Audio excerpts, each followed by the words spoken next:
It all started on a quiet Tuesday morning. The sun was just beginning to rise, casting a golden hue over the sprawling countryside. I was sitting on my porch, sipping my coffee, enjoying the serenity of my private road, Maple Lane. It was a long, winding gravel path that led straight to my house, nestled deep in the woods. I had bought this property 5 years ago, seeking peace and solitude away from the chaos of the city. The road was mine, maintained by me, and completely disconnected from the local homeowners association, HOA. That was the way I liked it. No rules, no nosy neighbors, no drama. But that peace was shattered the moment I saw Linda's sleek, black SUV barreling down my road like she owned the place. Linda was the self-proclaimed queen of the neighborhood. She had moved in a year ago and immediately started throwing her weight around. She was the kind of person who believed the world revolved around her, and she had a particular talent for making everyone else's life miserable. She had already managed to get herself elected as the HOA president, and since then, she had been on a mission to improve the neighborhood, which, in her mind, meant imposing her will on everyone else. I clenched my jaw as Linda's SUV kicked up a thick cloud of dust, coating my freshly washed truck in a fine layer of dirt. She didn't even slow down as she passed me, let alone wave or acknowledge my presence. It was the same entitled oblivion that had been driving me crazy for months. This wasn't the first time she had used my road as a shortcut. It wasn't even the 10th. It was the 100th, maybe more. But this time, something inside me snapped. If Linda wanted to use my road so badly, then she was going to pay for the privy leg. I had tried to be civil at first. The first time I saw Linda using my road, I let it slide. It was just one car, I reasoned. What harm could it do? But then it became a regular occurrence. Soon, it wasn't just Linda. Other members of the HOA started using my road as a shortcut to avoid the stop signs and speed bumps on the main road. It started with one car, then two, then five, until it felt like an endless caravan of SUVs and minivans zipping through my property like it was a public highway. I tried to talk to Linda about it. I approached her one afternoon as she was getting out of her car, her designer sunglasses perched on her nose like she was some kind of Hollywood starlet. "Linda," I said, trying to keep my tone polite, "this is private property. You can't just use my road as a shortcut." She laughed, a high-pitched, condescending laugh that made my blood boil. "Oh, sweetie," she said, her voice dripping with sarcasm. "This road is part of the community. You can't just keep people out. That's not neighborly." I reminded her, not so politely this time, that I wasn't part of the HOA and that the road was mine. I even showed her the property deed, pointing to the section that clearly stated Maple Lane was private property. She glanced at the deed, completely unfazed. "Well, you should be part of the HOA," she said, as if that settled the matter. "It's what keeps neighborhoods like this safe and orderly." Safe and orderly. I stared at the SUVs tearing through my road at full speed, kicking up gravel and nearly running over my dog the previous week. Yeah, real safe. Things only got worse from there. Linda started sending me letters, passive-aggressive notes stuffed into my mailbox, complaining that my road wasn't being maintained properly. She claimed that, as a resident of the community, I had an obligation to keep it clean. Then, she took it a step further. One Saturday morning, I walked out onto my porch to find a dozen lawn chairs lined up on my driveway. Linda and her HOA cronies were sitting there, sipping lemonade like they were at a Sunday picnic. "What the hell is this?" I demanded, my patience wearing thin. Linda stood up, her smile as fake as her designer handbag. "We're having an HOA meeting," she said, as if that explained everything. "We're discussing future developments for the neighborhood." I told them, in no uncertain terms, to get the hell off my property. That's when Linda did what Linda does best. She got petty. She started telling delivery drivers that my road was an official HOA access point. She rerouted traffic through my land, increasing the daily car count from a few occasional trespassers to a full-blown parade. The audacity of it all wasn't just frustrating, it was infuriating. But what finally pushed me over the edge was the moment she stood in my driveway, arms crossed, and informed me that the HOA had taken a vote. "We've decided," she announced with the smug confidence of a monarch issuing a decree, "that your road is an essential part of the neighborhood's infrastructure. It wouldn't be fair to restrict access to something so necessary." I blinked. You took a vote? She nodded, beaming. Unanimous decision. I rubbed my temples. You do realize this is private property, right? You can't just vote to take something that doesn't belong to you. She gave me that patronizing smile again. You'll understand in time. We're all about community here. I don't remember exactly what I said next, but I know it was loud, probably full of words that would make my mother clutch her pearls. Linda huffed, waved a dismissive hand, and strutted back to her car as if she had won some imaginary battle. That night, I sat on my porch with a cold beer in hand, staring at the tire marks littering my once pristine gravel road. I thought about all the times I had let things slide, all the times I had swallowed my irritation just to avoid unnecessary conflict. And then I thought about Linda's smug little smirk, the way she had practically declared my land as hers with nothing more than an HOA vote. No more. If Linda wanted to use my road so badly, she could pay for the PRIVY leg. The next morning, I got to work. I had a buddy who ran a fencing company, and within a few days, we had installed a beautiful, heavy-duty metal gate right at the entrance of Maple Lane. A sleek, shiny keypad sat at the side, waiting for a toll payment before it would open. I set the fee at a fair price due law 10 per use. Not outrageous, but enough to make a point. The sign next to the gate read, Private Property. Toll road in effect. Residents welcome for a fee. Linda saw it before I even had the chance to tell her. The shriek that erupted from her driveway could probably be heard 2 states over. She stormed over within minutes, her heels clicking against the pavement like an approaching storm. What the hell is this? She demanded, her face already turning red. It's a toll gate, I said casually, sipping my coffee. You want to use my road? You pay the toll. Her face turned a remarkable shade of red, somewhere between a ripe tomato and an overheated lobster. You can't charge people to drive on a community road. But it's not a community road, Linda, I said slowly, as if explaining basic math to a kindergartner. It's mine. And since you and the HOA decided it was essential, I figured I'd start charging for essential services. She sputtered, her lips moving, but no words coming out. It was beautiful. Then she did exactly what I expected her to do. Called the police. 2 officers showed up, looking mildly amused as Linda launched into a dramatic retelling of how I was holding the community hostage and illegally charging innocent families just trying to get home. The officers listened, nodded, and then turned to me. I handed over my paperwork, and within minutes, they were chuckling as they explained to Linda that yes, I was entirely within my legal rights. The look on her face was priceless. This isn't over, she hissed before stomping away. Oh, I knew it wasn't over. Not by a long shot. Linda wasn't the type to take a loss gracefully. The gate stood tall, gleaming under the morning sun like a monument of justice. It was beautiful, sturdy, impenetrable, and most importantly, Linda-proof. I had spent the better part of the weekend making sure it was installed properly, and now, as I stood with my coffee in hand, watching the neighborhood react to it, I knew I had done the right thing. Linda, of course, lost her mind. She pulled up to the gate that morning, fully expecting to sail through my property like she always did. Instead, she was met with cold, hard steel and a bright yellow sign that read, Private Property. Toll required. I had a front row seat from my porch as she rolled down her window, leaned out, and just stared at it like her eyes were deceiving her.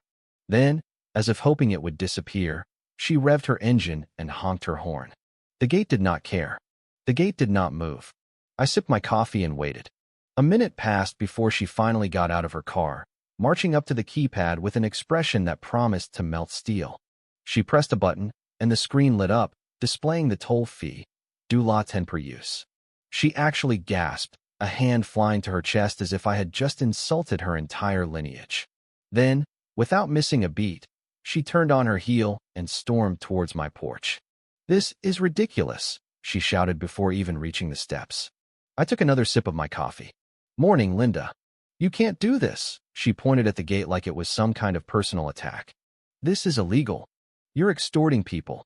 I shook my head. Nope. Just charging for services. The same way toll roads work. You said yourself the road was essential, right? Essential things cost money. She clenched her jaw so hard I thought she might crack a tooth. You can't charge people to access their own community. I leaned against the porch railing, enjoying the show. Sure I can. It's my road, remember? Not HOA property. You and your friends have been using it for free. That's over now. Her face was priceless in ever-changing swirl of fury, disbelief, and the dawning realization that she had absolutely no power here. She spun on her heel, stomped back to her car, and for the first time since moving in, she was forced to take the long way around. I expected resistance, but I underestimated just how far Linda was willing to go to get her way. First, she tried intimidation. Later that day, I caught her blocking my driveway with her car, arms crossed, eyes full of petty determination. She refused to move, standing there like some kind of guardian of righteousness, telling me that she was protesting the unjust taxation of the community. I calmly called a tow truck. She barely had time to sputter out an objection before her car was being hauled away, her expression shifting from righteous fury to outright panic. Next, she tried rallying the neighborhood against me.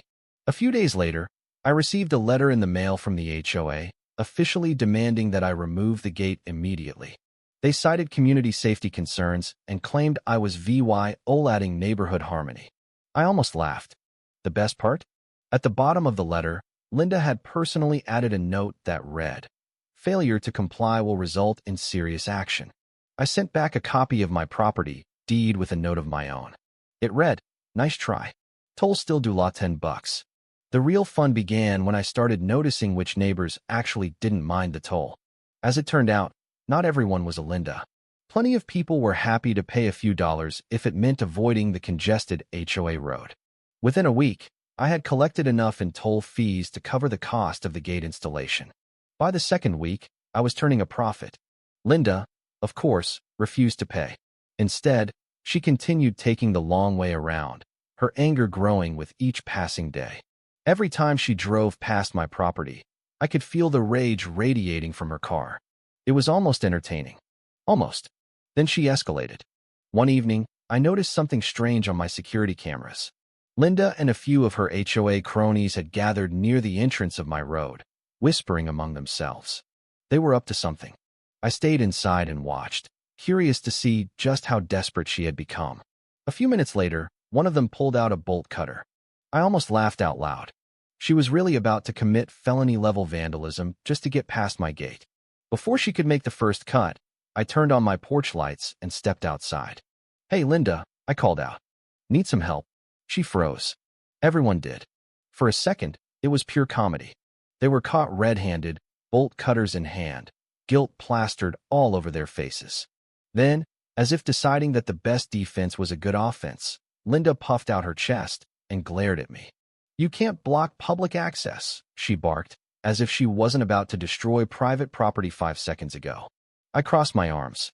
"This isn't public access, and you just tried to vandalize my property. I've got it all on camera." The color drained from her face. The guy holding the bolt cutters slowly, very slowly, lowered them to his side. Linda opened her mouth, probably to spew more nonsense, but I held up my phone and wiggled it in the air. "Want me to call the cops? Or do you want to leave?" For a moment, she hesitated, staring at me like she was weighing the consequences of her next move. Then, without a word, she turned around and marched back toward her car, her group following like a bunch of kids caught sneaking out past curfew. The next morning, another HOA letter arrived. This one was more desperate. Linda had apparently called an emergency board meeting and decided that my gate was a hazardous obstruction. They were threatening legal action now. I almost felt bad for them. Almost. I knew what was coming. Linda wasn't the type to take a loss gracefully. She had exhausted all her petty schemes, and now she was going to take the only route left: a lawsuit. The lawsuit arrived exactly 1 week after the bolt cutter incident, a thick, aggressively stapled stack of legal jargon, hand-delivered by a smug-looking HOA board member who strutted up to my porch like he had just served me a death sentence. I flipped through the first few pages, barely containing a smirk as I saw the allegations. According to Linda, my gate was an unlawful obstruction of a public access road and a deliberate act of aggression against the community. She was demanding that I remove it immediately or face severe legal consequences. I glanced up at the guy who delivered it, who was still standing there like he expected me to burst into tears. "Tell Linda I'll see her in court," I said, shutting the door in his face. If Linda thought a lawsuit was going to scare me, she was in for a rude awakening. I had done my homework. The problem was, Linda was an expert at making things unnecessarily complicated. Over the next few weeks, she went on a full-scale propaganda campaign. Flyers were taped to mailboxes, claiming I was holding the neighborhood hostage. Emails circulated about how my gate was hurting property values. One particularly dramatic letter accused me of creating a financial burden on families by forcing them to choose between their wallets and their safety. It would have been hilarious if it weren't so exhausting. Every day, someone had something to say about my so-called greedy toll road. Some people sided with me, knowing exactly what kind of person Linda was. Others were just upset they had to drive the long way around because they refused to pay a measly $10. Then the HOA started getting desperate. Someone from their board, probably Linda herself, filed a complaint with the county, claiming that my gate violated local zoning laws. An inspector showed up, clipboard in hand, looking ready to find something, anything, that would make me remove it. I walked him through the paperwork, showed him the property deed, and let him see the security footage of Linda's little bolt cutter stunt. By the time he left, he was shaking his head, muttering about how ridiculous the whole situation was. Still, Linda wasn't done. The court date finally arrived, and I was fully prepared to watch Linda embarrass herself. She dressed like she was about to deliver a TED Talk on neighborhood morality, armed with a folder of documents and a level of confidence that could only be described as delusional. The judge, a no-nonsense type who looked like he had dealt with one too many HOA disputes, barely let her finish her opening argument before cutting her off with a sigh. "Let me get this straight," he said, rubbing his temples. "You're claiming this man's private road is public property because you don't want to take the long way around?" Linda's eye twitched. "It's a vital access point for the community." "Vital?" The judge flipped through the documents. "From what I see here, the road isn't registered as an HOA easement. It belongs to the defendant, who is legally allowed to regulate its use. So why exactly are we here today?" Linda launched into a speech about community well-being and shared responsibility, but the judge looked unimpressed. I was enjoying the show until she pulled out what she thought was her trump card, a so-called petition signed by dozens of neighbors, stating that my gate was unfair and should be removed. It would have been convincing if not for one small problem. I had security footage of Linda going door to door, practically forcing people to sign it. Some of them had even reached out to me beforehand, apologizing and admitting they only signed it because they didn't want to deal with her wrath. When my lawyer presented the footage, the entire courtroom went silent. The judge sighed again, looking more annoyed than ever. "Miss Linda," he said, rubbing his forehead like he was getting a migraine, "you do realize that falsifying a petition can be considered fraudulent behavior, or?" Linda's face went through several shades of red before settling on a deep, furious purple. I was only trying to do what's best for the neighborhood," she stammered. The judge dismissed her case faster than I could blink. Not only did Linda lose, but she was ordered to pay for my legal fees as well. The look on her face when she realized she had to hand over thousands of dollars to the very person she was trying to take down, worth every second of this entire ordeal. But the best part came afterward, as we were leaving the courthouse. The judge casually suggested something I hadn't even considered. "If your road is so valuable to them," he mused, "why not sell them access?" It was like a light bulb went off in my head. The HOA wanted my road so badly. Fine. They could have it, but at a price. The negotiations were glorious. Linda, now significantly quieter after her public humiliation, had no choice but to sit there as I laid out the terms. If they wanted the HOA to have legal access to my road, they would have to buy an easement from me. And it wasn't going to be cheap. By the time the deal was finalized, the HOA was paying me a hefty annual fee for access, enough to more than cover my property taxes, and then some. The Tollgate remained, but now it was exclusively for non-residents, meaning anyone outside the HOA still had to pay if they wanted to use the shortcut. Linda, thoroughly defeated, resigned from the HOA board within a month. I heard she moved away shortly after, claiming the neighborhood had been ruined by greed. I celebrated the victory the only way I knew how, by throwing a party on my newly profitable road. Neighbors who had stuck by me showed up, laughing and clinking their drinks together as we watched cars roll through, each one adding a little more cash to my pocket. Someone even suggested renaming the road in Linda's honor. And so, with a freshly printed sign, The road was officially christened Linda's Tollway.